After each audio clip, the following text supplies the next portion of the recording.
Здравствуйте, меня зовут Николай Анисимов, я научный сотрудник Эстонского литературного музея. Сегодня предлагаю рассмотреть следующую тему. Пища в современных поминальных практиках удмуртов. В культуре удмуртов в поминальной и коммуникативной практике важным элементом обрядового общения является пища. Считается, что умерших, как и живых, необходимо угощать пищевыми подношениями. Для этого в культуре удмуртов имеется определенный набор специальных блюд и напитков, которые со временем претерпели некоторые изменения. Разработана особая система действий, направленная на ритуальное употребление пищи, кормление и умилостивление умершего и покойных предков. В традиции удмуртов по сей день бытуют специальные правила, воспроизводимые в ситуациях контакта с миром мертвых. Следует отметить, что в современных работах удмуртских ученых рассматриваемая тема специально не изучалась, имеются лишь отдельные упоминания и факты в различных научных трудах по исследованию традиционной культуры удмуртов. Полевые исследования последнего десятилетия позволяют говорить о том, что сегодня наблюдается изменение традиционного удмуртского пищевого кода в рамках поминальных церемоний. В поминальную трапезу стали включаться продукты из магазина, к примеру, фрукты, кондитерские изделия, спиртные напитки и другое, новые виды блюд, например, салаты. В современном бытовании зачастую меняется место проведения частных поминок. Их устраивают вне дома, например, в кафе, столовой, или что является признаком исчезновения домашнего приготовления поминальных блюд, оформления поминального стола, организации поминок и прочее. Кроме того, происходит постепенное упрощение обряда календарных поминок, упразднение или полный отказ от традиционной формы проведения. Переосмыслению подверглись и различные действия с пищей, включенные в поминальную коммуникацию. К примеру, в тех ареалах проживания удмуртов, где заметно влияние православия, фиксируются факты постепенного или полного угасания жертвенного пищевого поминания умерших. Как показали наблюдения и полевые исследования, источниками трансформации послужили следующие факторы. Первое – это деятельность православной церкви. Представители Русской Православной Церкви как в своем приходе, так и через СМИ ведут работу по искоренению сохранившихся явлений традиционного поминания покойных. Объясняются основы православного поведения, христианских канонов поминания, критикуются проявления и исполнение практики традиционного удмуртского поминания, в частности пищевого подношения.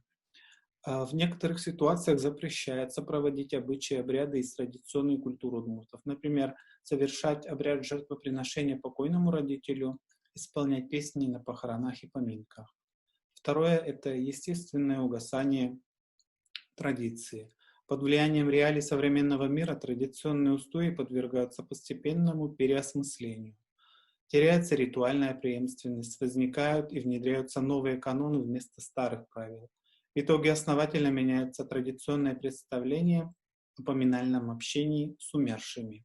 Сами информанты отмечают, что они отказываются от поминального подношения, поскольку недостаточно или плохо знают традиционные правила, боятся нарушить прежние устои и тем самым навлечь гнев умерших и предков. И священник запрещает проводить нехристианские прежние удмуртские поминальные обычаи и обряды. Ясно, что эти процессы являются довольно сложными и не односторонними. Во многом даже сами носители культуры не до конца осознают, каких канонов и традиций православной либо традиционно-удмуртского мировоззрения они придерживаются. Во всяком случае, эти примеры отражают современное состояние культуры удмуртов в начале XXI века.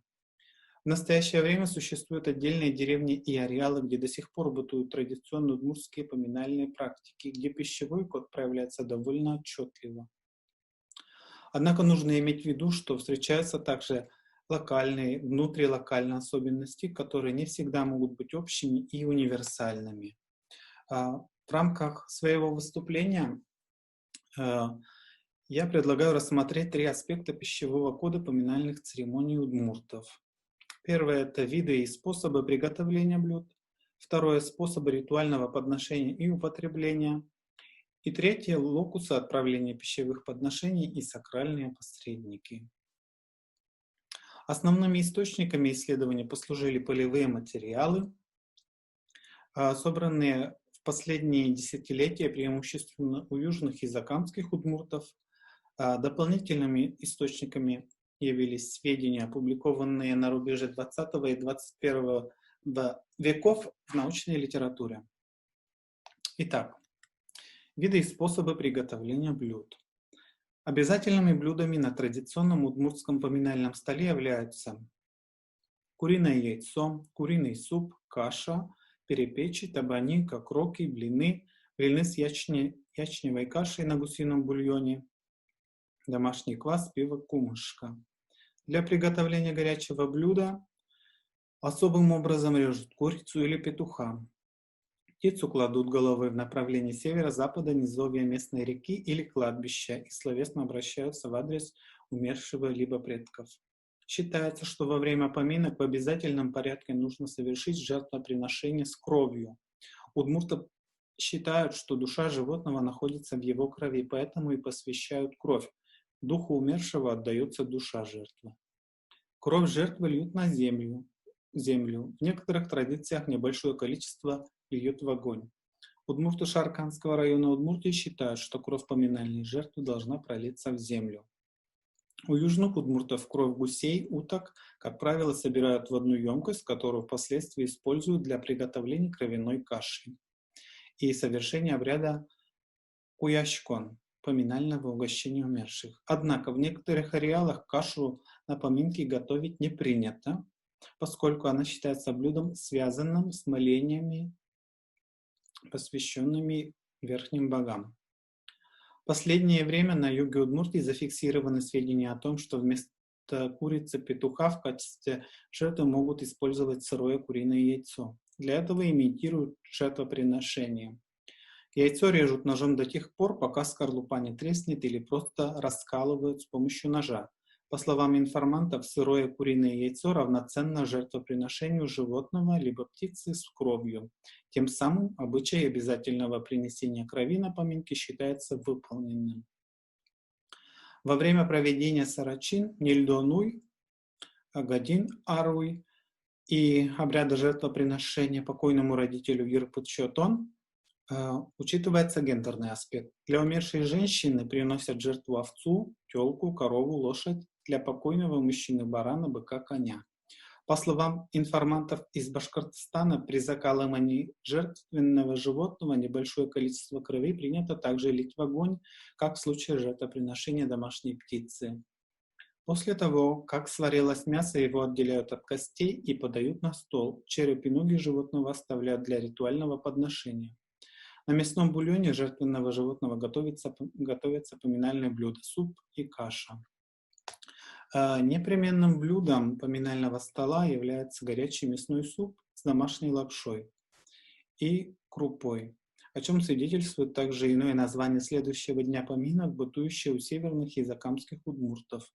Пэшшит, буквально горячий суп, пэшшит чьон, буквально кушание горячего супа. Важным блюдом на поминальном столе считается вареное куриное яйцо. Перед началом трапезы яйцо очищают от скорлупы, после чего при помощи ниток разрезают на несколько долек и ставят на стол. В Таташлинском районе Башкортостана в этом процессе участвует нечетное количество человек, обычно 3. Они надевают на себя верхнюю одежду и головные уборы. Сейчас данная традиция в большинстве районов проживания удмуртов постепенно забывается или вовсе исчезла. С ее бытованием удалось столкнуться в 2019 году во время сарачин и весенних поминок в удмуртских поселениях Таташлинского района Башкортостана. Участники обряда трапезу начали с поедания таких яиц. Разрезание вареных яиц с помощью ниток объясняется тем, что использование острых железных предметов может привести к увечьям незримо присутствующих духов предков. При использовании ножа участники обряда обращаются к умершим, чтобы те были осторожны. «Идес под десса клала» — «Свои ноги и руки берегите». На поминке обязательным условием считается приготовление стрепни, о чем говорят устойчивые выражения. Табазын поттыны, буквально вызвать запах раскаленной сковороды. Табаджирдатыны, накаливать сковороду. Вейзын поттыны, вызвать запах масла и так далее. У закамских удмуртов отмечается запрет на использование свиного, козьего жира и сала, поскольку они считаются неудмуртской пищей.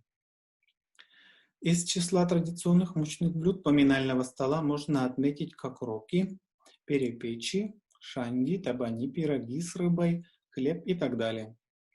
По словам некоторых информантов, до начала приготовления поминальных блюд они обращаются к умершему и предкам со словами, что они готовят блюда в честь конкретного умершего либо всех предков и просят, чтобы блюда получились знатными. Частым блюдом являлась пареная брюква, паронка, которая по воспоминаниям старожилов заменяла им сладости. Сладким блюдом считался также калиновый кисель, шукисаль из ржаной муки. В качестве напитков на традиционном поминальном столе могут находиться домашний квас щукащ и солодовый квас чужьемен щукащ, пиво сур, кумышка и настойка и так далее. В настоящее время традиции производства домашних напитков постепенно исчезают. Их заменяют покупные аналоги. Лишь в некоторых семьях или редко в отдельных поселениях еще бытует традиция изготовления домашнего кваса, пива, настойки и кумышки. Например, в Таташлинском районе Башкортостана до сих пор на поминки готовится домашнее пиво на основе травяного чая. В некоторых случаях пожилые заранее готовят кумышку для угощения на своих поминках. На поминки умершего выносят это спиртное и, угощая присутствующих, сообщают, что эта кумышка была приготовлена самим покойным. В Башкирии существует обычай во время поминок обязательно пить чай, киштон чай, буквально поминальный чай, или достаточно просто его пригубить. Поминальный стол пополняется также продуктами, которые приносят с собой участники обряда. В настоящее время это больше покупные продукты. Данное действие является некой формой общественных помощей, ВМЕ. Как отмечают информанты, поминальный стол прежде был не таким разнообразным и обильным, как сейчас. Некоторые информанты не раз отмечали, что в настоящее время поминальный стол больше напоминает свадебный, праздничный из-за разнообразия блюд. Далее. Способы ритуального подношения и употребления. Особыми правилами оформлены также действия с поминальными блюдами. Вкратце рассмотрим некоторые из них. Итак, оформление поминального стола. Для проведения поминальных церемоний по традиции южных и закамских удмуртов накрывают стол для трапезы и отдельный столик для умерших. Каждый из них имеет свои правила сервировки. На столе, предназначенном для живых, особо выделяется торцовая сторона стола, противоположная от красного угла, которая служит локусом для подношения даров умершему и совершения обряда куящкон, предложение пищи для умерших. С этой стороны стола принято класть еду и питье, предназначенные для мертвых. До настоящего времени, например, в южных районах Удмуртии до истечения 40-го дня, иногда года, на край стола принято ставить еду и напитки для покойного члена семьи. Сюда же участники поминок могут класть принесенные с собой продукты и алкоголь. Прежде чем положить стряпню на край стола, ее нужно отломить или просить угоститься умерших, иначе они не могут употребить их. В любой другой ситуации использование этой части стола табуируется. Для умершего предка внутри дома организуется специальное место для подношений, которое располагается в противоположном от красного угла пространстве дома, обычно за матицей рядом с печью. У южных удмуртов во время частных поминок на установленный столик ставят несколько глубоких мисок. Одна предназначается для покойника, другая для предков. В третью кладут часть от принесенных пищевых даров, которые потом используют во время поминального подношения. У удмуртов Закамья вместо поминального подношения могут организовать на стуле или перед устьем печи, где располагают сковороду, тарелку с пищевыми подношениями и чашку чая. На краю тарелки, предназначенной для умершего, закрепляют зажженную восковую свечу, щуштыл, чтобы душа умершего в ином мире ходила при свете. В отдельных случаях свечу ставят в стопку или чашку с зерном, крупой либо солью, иногда втыкают в мякиш хлеба, а рядом располагается емкость для спиртного. Ставится также тарелка с горячим супом на курином бульоне, чашка чая, иногда домашнего кваса, щукащ. В традиции удмуртов села Старокалмиярова и Петропавловка Татышлинского района Башкирии во время весенних поминок стол сервируется таким образом, что стряпни раскладываются вокруг стола. Далее. Употребление и подношение. Во время ритуального кормления умерших важное место уделяется манипуляциям с пищей, что явно отражается и в номинации поминок.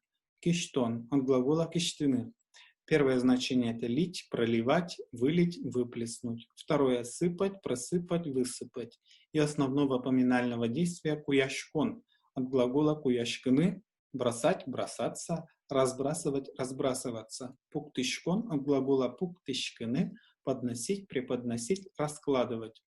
Челтышкон, от глагола челтышкины – сыпать. Тырон, от глагола тырыны – ставить, класть. По мнению удмуртских фольклористов, в основу названия поминального обряда удмуртов легла конкретная акция, исторически доминировавшая в виде возлияния напитков.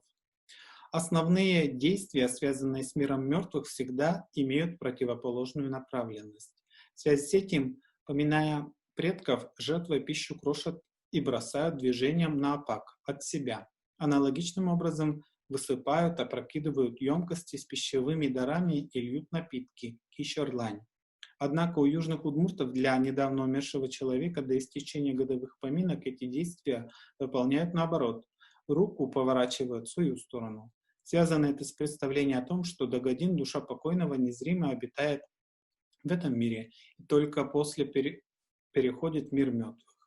В направлении против Солнца выполняются действия, обращенные в иной чужой мир и, вероятно, в какой-то мере нацеленные на отстранение или отчуждение объекта либо субъекта ритуала от мира живых. Этого же правила придерживаются при угощении и употреблении спиртного в контексте поминания умерших. Присутствующих угощают по кругу против движения Солнца.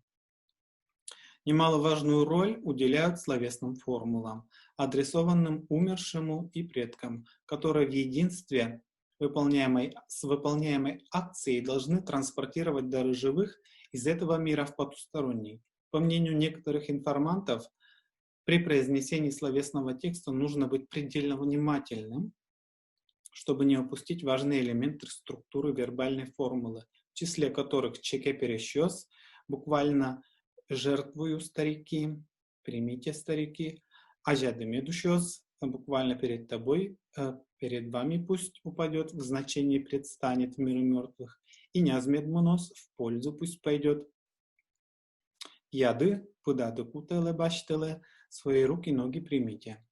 Также необходимо поименно называть тех, кому адресованы дары и жертвы, и в обращении отмечать социальный половозрастной статус умершего по отношению к коммуниканту. Считается, что в противоположном случае мертвые не будут способны употребить их. Полагают также, что если не конкретизировать адресата в мире мертвых, покойника не допускают к трапезе.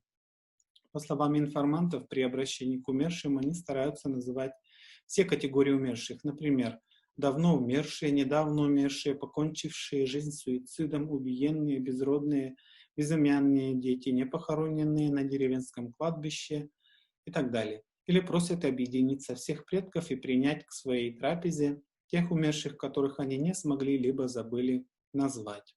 Однако считается, что совершить пищевые подношения для душ из категории самоубийц не имеет смысла, поскольку для них поминальная пища и трапеза не в пользу идет, то есть без толку.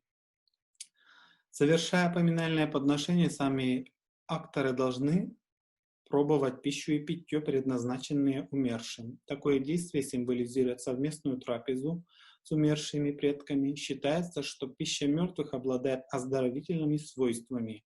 Так у южных удмуртов во время поминок или поминального подношения сладости из числа этих даров дают детям со словами «Ешьте, ешьте, ваши зубы больше не будут болеть». При совершении поминальной трапезы или обряда куяшкон важное значение имеет облачение участника. В традиции закамских удмуртов во время таких действий принято надевать верхнюю одежду, пиджак, кофту. Не должны оставаться неукрытыми ноги и руки до кистей. У женщин на голове должен быть платок, у мужчин головной убор. После совершения поминальной акции могут снять верхнюю одежду, мужчины головной убор, а женщина должна оставаться в платке. Считается, что без такого одеяния покойные не способны увидеть и услышать своих живых родственников. У южных удмуртов верхнюю одежду и головные уборы надевают лишь во время поминального подношения. При выносе поминальных даров у закамских удмуртов используются рукавицы, при этом левую рукавицу надевают на правую руку, а правую на левую руку. У южных удмуртов во время поминального жертвоприношения покойному родителю Ерпыт-Щотон на заключительном этапе проводов души дары отвозят переодетые в невесту мужчина и женщина, и в жениха женщина. Определенными традициями и канонами оформлено также подношение пищевых даров на кладбище. Традиционно на кладбище с собой берут вареные куриные яйца, при этом на весенние поминки также могут принести крашеные яйца, крупу, выпечку, хлеб, домашний квас, пиво, кумышку. Могут нести также различные блюда или продукты, которые любил при жизни умерший. В настоящее время этот перечень увеличился благодаря продуктам из магазина. Однако устойчиво сохраняется поверье, что все принесенные пищевые дары нужно доесть и допить, в противном случае оставить на кладбище. Обратно домой ничего брать нельзя. Хотя встречаются единичные сведения, зафиксированные у удмуртов-христиан, о том, что оставшиеся продукты можно возвращать домой. Более того, после этого они считаются освященными, поскольку кладбище в их представлениях воспринимается как святое место упокоения умерших. Например, в традиции северных удмуртов оставшиеся пищу и питье несут домой, а затем угощают членов семьи, не посетивших кладбище. Практика пищевого подношения на кладбище имеет также реальные особенности. Например, в деревне Карамас-Пельга Киясовского района Удмуртии подношение следует совершать, стоя по левую сторону от могилы. У удмуртов Закамья пищевые дары бросают через могильную оградку, которая, как правило, имеется у всех могил. Жидкости льются на могильную насыпь, иногда наполняются чашки, стопки, расположенные рядом с надгробием. У южных удмуртов пищевые дары крошат на могилу или же для этого могут расстелить бумагу, ткань, иногда кладут на доску. Далее, локусы отправления пищевых подношений и сакральные посредники. Особыми правилами регламентированы также действия, связанные с местами оставления пищевых даров, где важное место отводится сакральным посредникам, доставляющим их в мир мертвых. Согласно народным воззрениям, мир мертвых располагается на западе, севере или в стороне низовья местной реки, поэтому жертвоприношения, как правило, доставляются и оставляются с ориентацией на эти пространственные маркеры. Емкость с подношениями опрокидывают в противоположную от себя сторону, то есть указывается направление в мир мертвых. В некоторых случаях дары относят в специальное поминальное место деревни. Местами оставления поминальных подношений могут послужить также пограничные локусы. Это основание воротного столба или его вершина, полевые ворота, ведущие на кладбище. Важную роль в передаче подношений умершим играют сакральные посредники, которыми выступают в первую очередь животные и птицы. Собака, курица, петух или различные дикие птицы, во вторую сами живые люди. В зависимости от локальных групп имеют свои реальные особенности. Так у южных удмуртов считается, что пищевые дары должны достаться диким птицам, но не бродячим животным. В традиции удмуртов Татаршлинского района Башкирии, как показали полевые исследования 2019 года, поминальные подношения в зависимости от поселения бросают курицам, собаке или диким птицам. Поедание животными и птицами пищевых даров служит знаком их принятия душами умерших предков. В роли посредников в передаче пищевых даров выступают и сами участники поминальных церемоний. Со слов информантов, пришедших на поминки, людей надо хорошо досыта угостить, чтобы умершие и предки остались такими же сытыми и довольными. Считается, что все участники похорон и поминок должны обязательно участвовать в поминальной трапезе. Иначе умершие могут наказать ослушавшегося, умершие уйдут не поевшие, либо не наевшись. В тех случаях, когда покойник снится с жалобами о голоде, его родственники угощают продуктами, например, сладостями, выпечкой одиноких людей, стариков, нуждающихся, лиц без определенного места жительства и детей. Считается, что через насыщение угощаемых и радость получения гостинца аналогичные чувства испытывает душа умершего на том свете. Так, выводы. Таким образом, приведенные материалы позволяют говорить о значимости пищи в современных поминальных практиках удмуртов. С самого начала приготовления блюд до их ритуального использования маркируется их важная роль в традиционной культуре. Помимо удовлетворения физических нужд человека, включаясь в обрядовый контекст, пища служит важным элементом взаимоотношений с сакральным миром. Трапеза и угощение участников поминок символизируют священное единство живых и мертвых, консолидируют все поколения рода. Поминки, являясь наиболее консервативной формой культуры, сохранили архаичные воззрения, связанные с пищей и напитками. Вместе с тем, полевые исследования последних лет свидетельствуют о наличии происходящих изменений, которые коснулись практически всех сторон поминально-обрядовых действий. К традиционным блюдам добавились продукты из магазина, а в некоторых локальных традициях блюда вовсе перестали готовить. Локально привычные обрядовые действия с пищей стали забываться, не практиковаться или даже искореняться под влиянием приобретающих все более широкое распространение христианской традиции. Фиксируются случаи проведения поминок вне дома, что полностью трансформирует традиционную логику и форму поминок. Сами носители удмуртской культуры стали отмечать, что традиции постепенно угасают или заменяются православными канонами, особенно в ареалах проживания удмуртов-христиан. Благодарю, спасибо за внимание. Если у вас имеются какие-то вопросы, прошу написать по ниже указанному почтовому адресу. Спасибо.